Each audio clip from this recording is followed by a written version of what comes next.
The city slept, or at least, most of it did.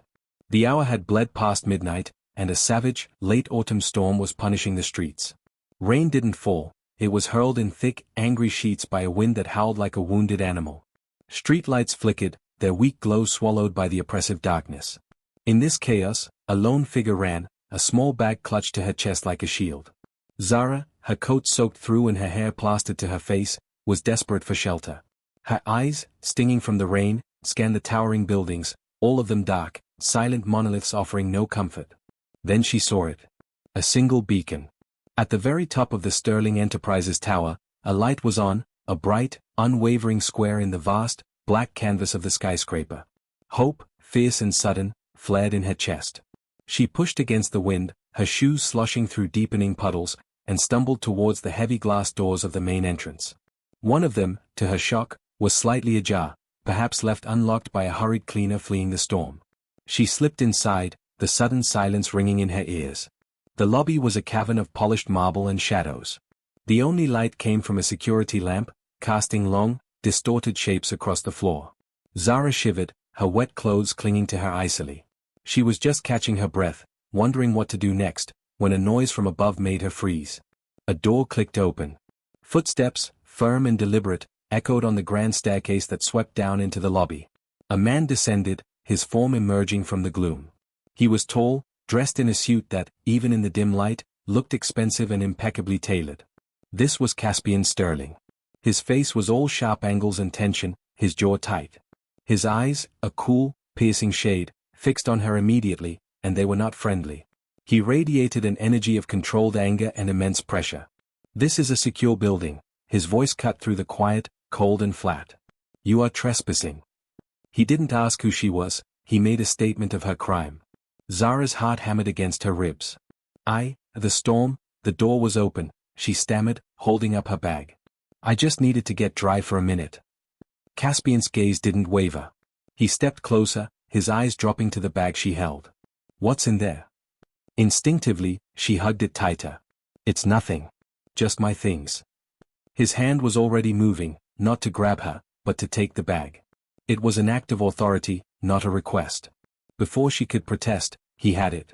He unzipped the main compartment, and instead of finding something suspicious, his fingers brushed against the soft cover of a sketchbook. He pulled it out.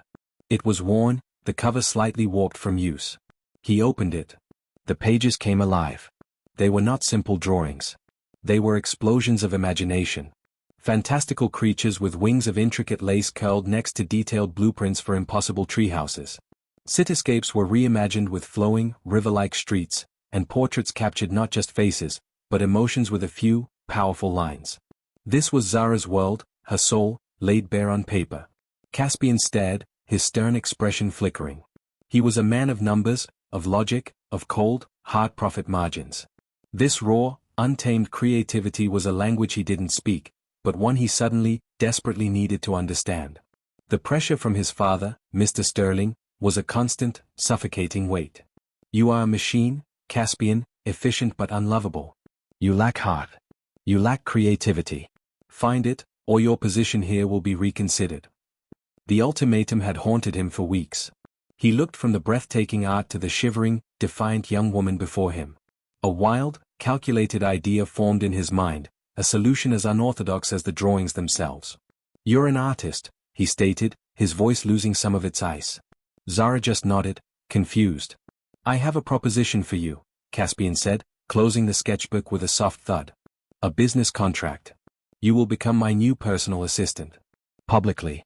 But privately, after hours, you will tutor me. You will teach me how to think like you do. How to see the world this way." He gestured to the sketchbook. "The pay will be substantial. More than enough to ensure you're never caught in a storm like this again." Zara was speechless. It was insane. This cold, powerful man wanted her to teach him creativity? But the mention of money was a hook set deep. She thought of her struggling freelance work, the stack of unpaid bills on her small kitchen table. This was a lifeline, thrown from the most unexpected place. "Okay," she whispered, her voice barely audible. "I agree." Caspian gave a single, sharp nod. He reached into his suit jacket and pulled out a pen. Finding a clean sheet of paper in her bag, he scribbled a few lines, a simple statement of their secret agreement, the title, creative consultant, and a generous salary figure. He signed his name with a sharp, decisive slash. He held the pen out to her. Her fingers were still cold and trembling as she took it. As she reached out to sign, her hand brushed against his. The contact was brief, a mere whisper of skin against skin. But in that instant, a jolt, sharp and electric, passed between them. It was so palpable that Zara flinched, and Caspian's eyes snapped up to meet hers, wide with a shared, unspoken shock. Outside, a brilliant fork of lightning split the sky, illuminating the entire lobby in a stark, white flash, freezing the moment in time. The rich, lonely air and the struggling artist, bound now by a piece of paper and a spark they couldn't explain. The contract was official. But the storm had already set a different, more powerful fate into motion. The grand clock tower chimed 8, its sound a world away from the storm's chaos. Zara stood outside Sterling Enterprises, the morning sun making the glass doors intimidating. Inside, the lobby was a hive of bright light and quiet efficiency, a stark contrast to the shadowy refuge of the night before. She was directed to the top floor, a realm of deep carpets and profound silence, and shown to a desk outside a large oak door. At 8:15, it opened, and Caspian Sterling emerged. He was a different man. His suit was a dark armor, his tie a perfect knot, his eyes scanning her with detached coldness. He placed a file on her desk.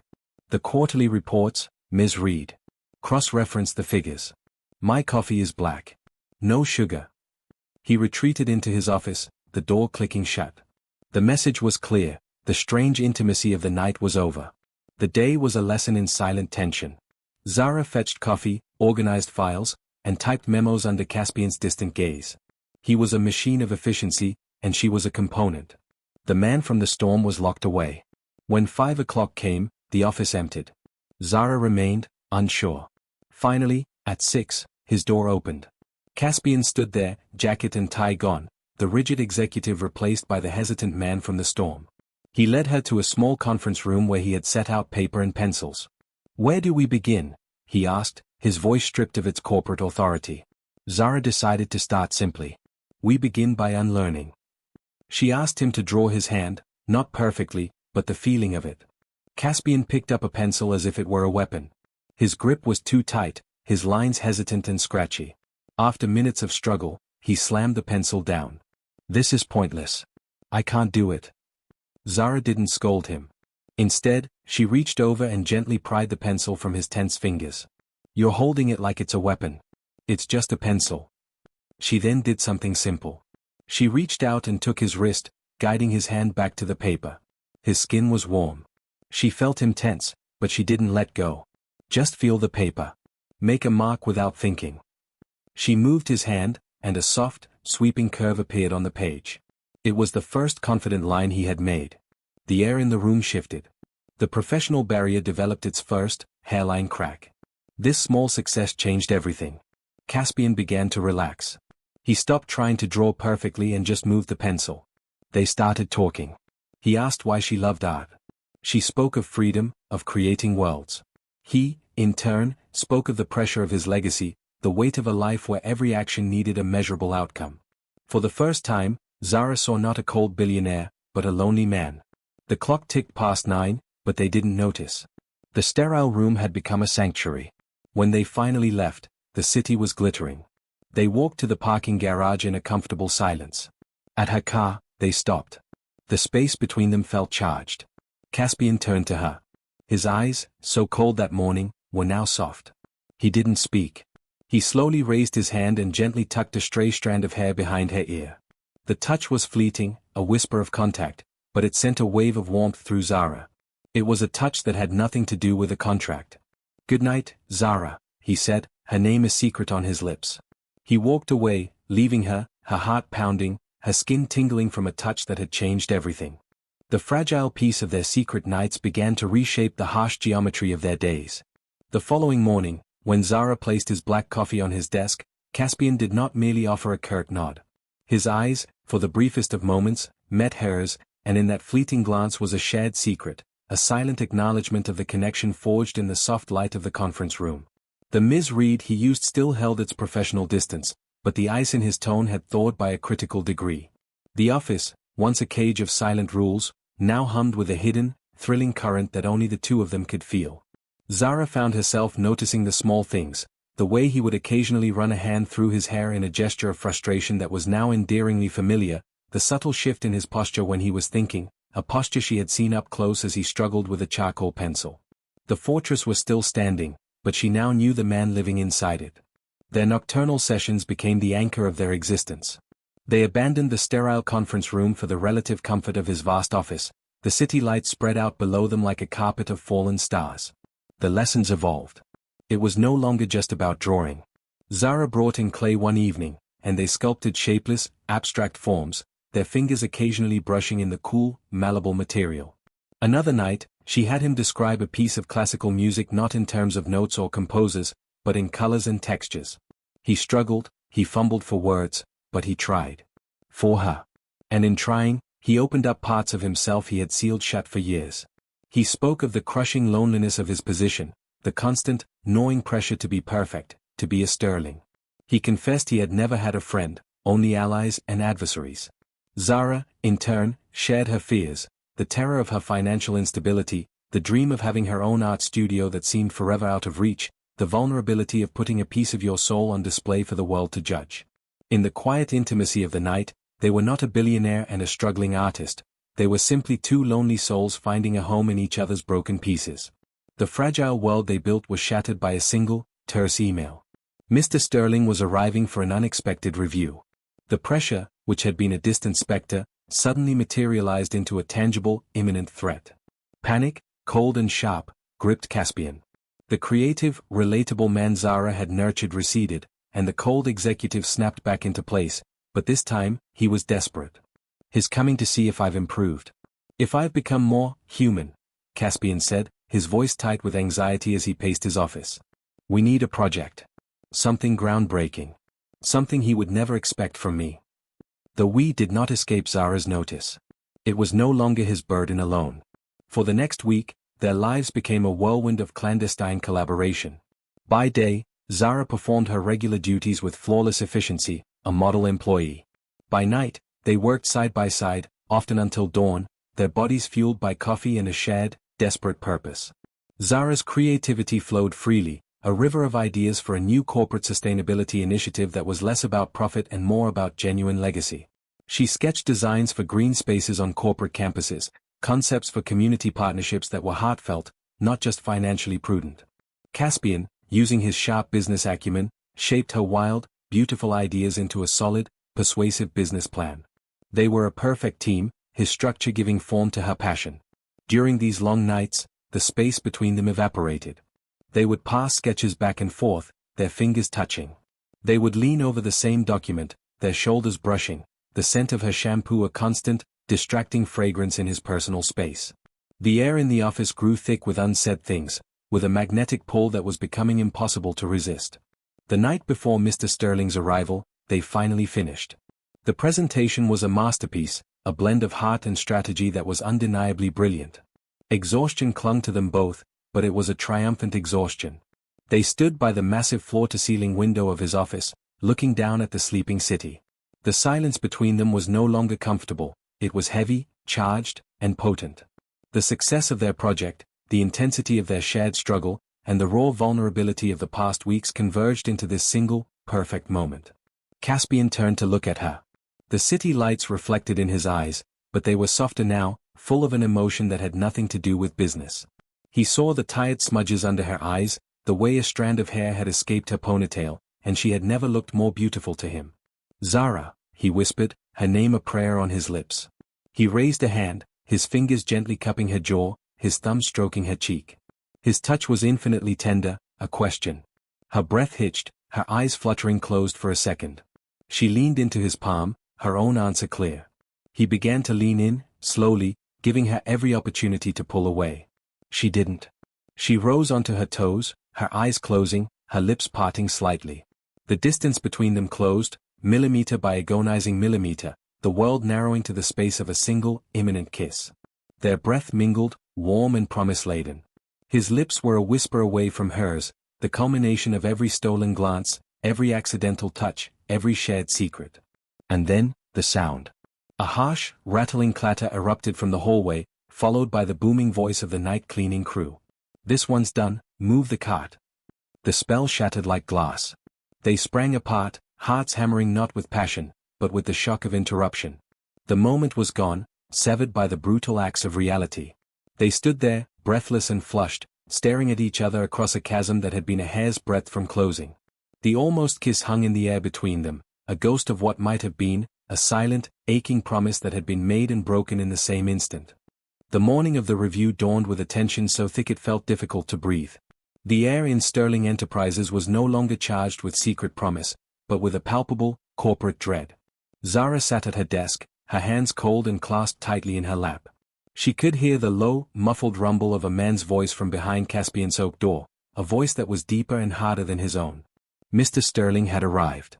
When the door finally opened, Caspian emerged, his face a carefully constructed mask of calm competence. Behind him stood an older, sterner version of himself. Mr. Sterling had the same sharp eyes, but where Caspian's could sometimes soften with thought, his father's were like chips of flint, missing nothing. The meeting commenced in the main boardroom, a cold, glass-walled arena. Zara was not invited, but she was instructed to be on standby, just outside. Through the slightly ajar door, she could hear the deep, monotone drone of Caspian's voice as he began the presentation, their presentation. He spoke of the new sustainability initiative, of community partnerships, of building a legacy that was about more than just the bottom line. He was using her words, her ideas, the very concepts they had sculpted together in the vulnerable intimacy of the night. She felt a surge of pride, so fierce it brought tears to her eyes. This was their creation, their shared victory. Then, Mr. Sterling's voice cut through, sharp and interrogative. "This is a significant departure from our standard operational model, Caspian. The creative thinking behind it is uncharacteristic. Explain the genesis of this concept." There was a beat of silence, a pause that stretched just a fraction too long.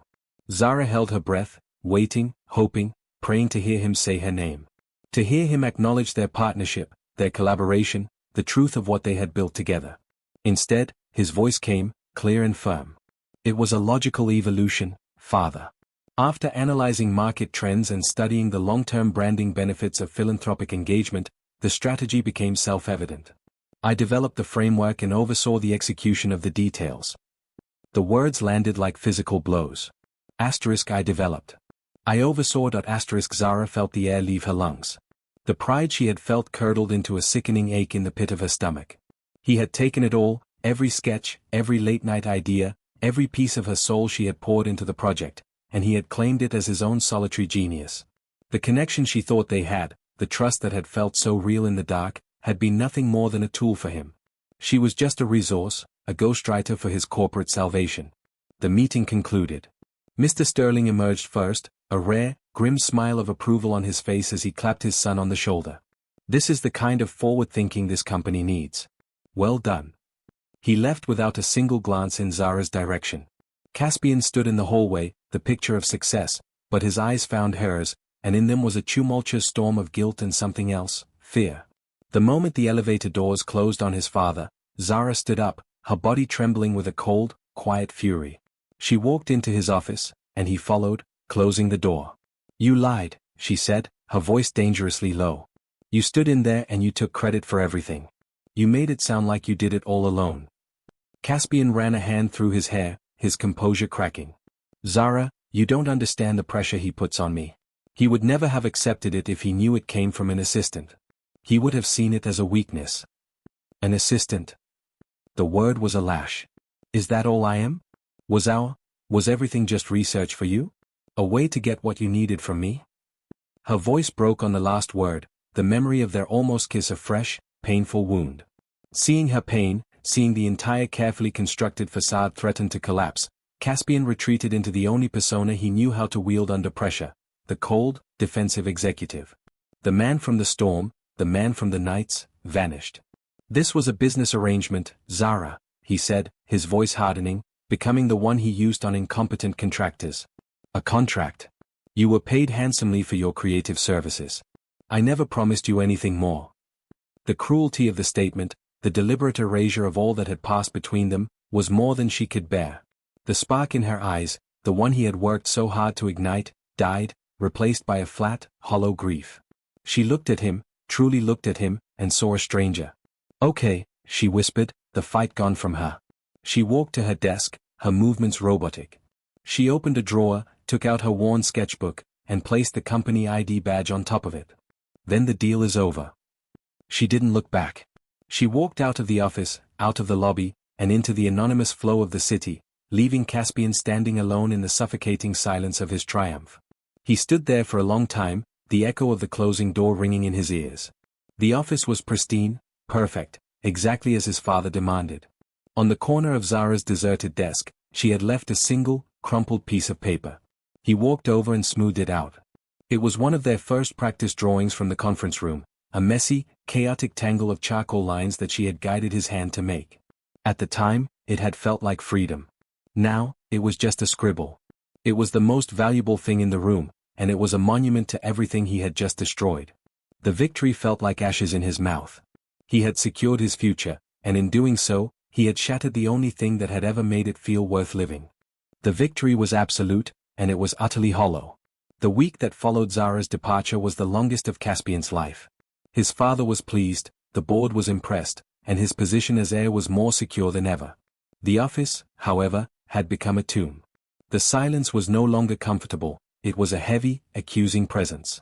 Every time he looked at the empty desk outside his door, a fresh wave of cold regret washed over him. He found himself staring at the conference room where she had first guided his hand, at the spot by the window where they had almost kissed.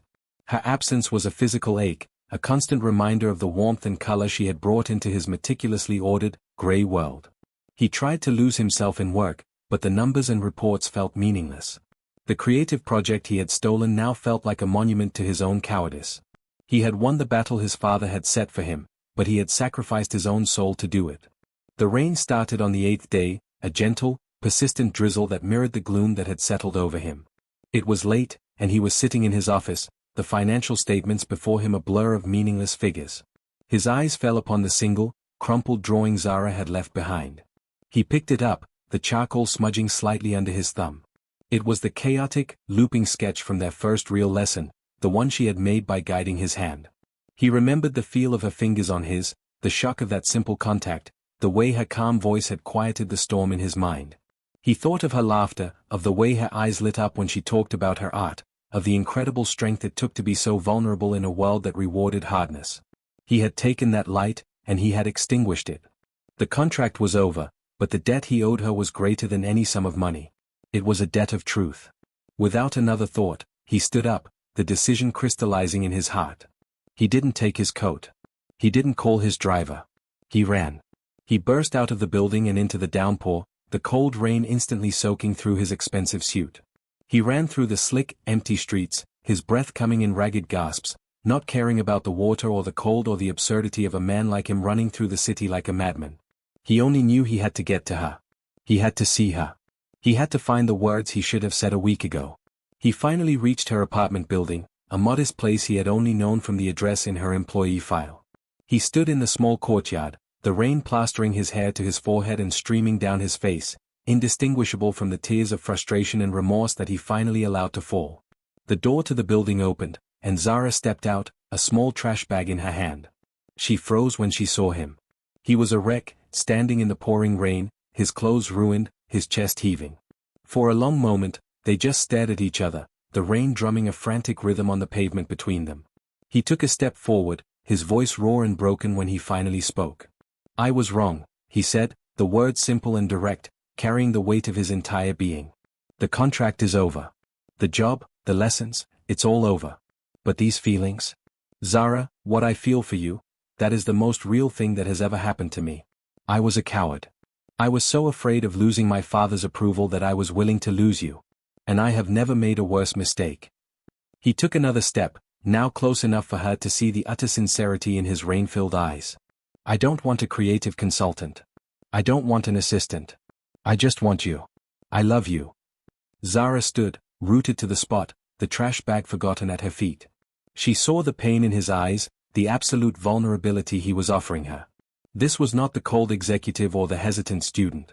This was Caspian, stripped bare of all his defenses, risking everything for her.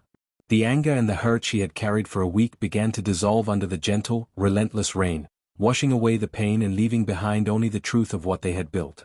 The spark that had been born in a storm was being reborn in one. A soft sob escaped her lips, and then she was moving. She ran to him, closing the final distance, her hands coming up to cradle his wet face. "I love you, too," she whispered, her voice thick with emotion. And then, with the rain pouring down around them, sealing them in their own private world, he kissed her.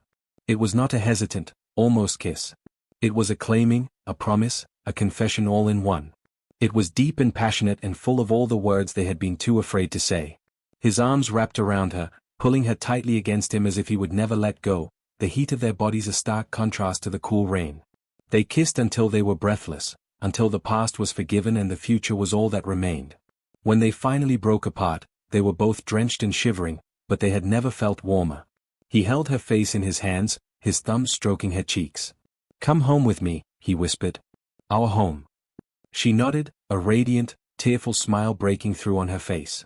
He took her hand, their fingers lacing together perfectly, and led her away from the past, towards a new beginning, their love story finally, truly, beginning. If you felt your heart flutter with their final kiss, if you rooted for them to find their way back to each other, then subscribe to the channel. Your support helps us bring more of these unforgettable, heart-pounding romance stories to life, stories that will make you believe in love against all odds.